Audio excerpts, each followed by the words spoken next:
নবম শ্রেণী প্রথম পর্যায়ক্রমিক মূল্যায়ন 2024-এর ইতিহাস ও পরিবেশের প্রশ্ন। সময় 1 ঘন্টা 30 মিনিট।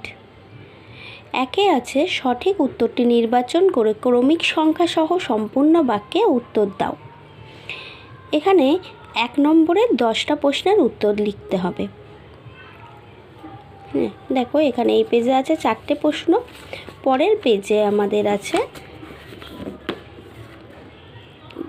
10টা কোশ্চেন। তারপরে চলে আসছি 2-এর দাগ। 2-এর দাগে বলেছে দেখো ক স্তম্ভের সঙ্গে খ স্তম্ভ মিলিয়ে ক্রমিক সংখ্যা সহ সঠিক জোড়াটি পুনরায় লেখো। এখানে 3টে দিয়েছে, ক স্তম্ভ খ স্তম্ভ মিলিয়ে লেখা। 3টে প্রশ্নের জন্য 3 মান দিয়েছে, অর্থাৎ 3টে সঠিক লিখলে 3 নম্বর পাওয়া যাবে। তারপরে চলে আসি 3-এর দাগের প্রশ্নে।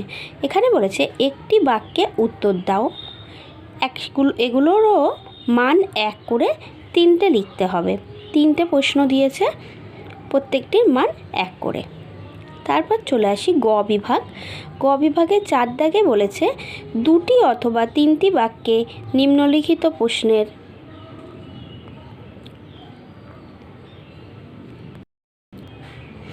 গ বিভাগে বলেছে 4-এর দাগে যে 2টি অথবা 3টি বাক্যে নিম্নলিখিত প্রশ্নের উত্তর দাও, যে কোনো 4টি।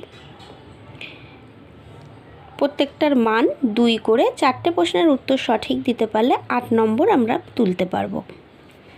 এই পেজে দিয়েছে দেখো 4 নম্বরে 3টে প্রশ্ন, পরের পেজে আবার দিয়েছে 4 নম্বরে 4-এর 4 আর 4-এর 5। এরপরে চলে আসি বিভাগ ঘ, বিশ্লেষণধর্মী প্রশ্ন। 5-এর দাগে বলছে 7 অথবা 8টি বাক্যে নিম্নলিখিত যে কোনো 2টি প্রশ্নের উত্তর দাও। 5-এর 1-এ টিকা লেখো। 5-এর 2-এ একটা প্রশ্ন লিখতে বলেছে, তাৎপর্য বিশ্লেষণ। আর 5-এর 3-এ নেপোলিয়নের অর্থনৈতিক সংস্কার সম্পর্কে আলোচনা করো। এখানে যে কোনো 2টো প্রশ্নর সঠিক উত্তর দিতে পারলে 8 নম্বর তোলা যাবে। আর প্রত্যেকটা প্রশ্নের মান হলো 4 করে। যে যতটা ভালো লিখতে পারবে তত ভালো নাম্বার পাবে। তারপরে চলে আসি বিভাগ উঙা, ব্যাখ্যামূলক প্রশ্ন। 6-এর দাগ 15 বা 16টি বাক্যে যে কোনো একটি প্রশ্নের উত্তর দাও। এখানে 2টো প্রশ্ন দিয়েছে, তার মধ্যে যে কোনো একটি প্রশ্নের উত্তর তোমাদেরকে লিখতে হবে।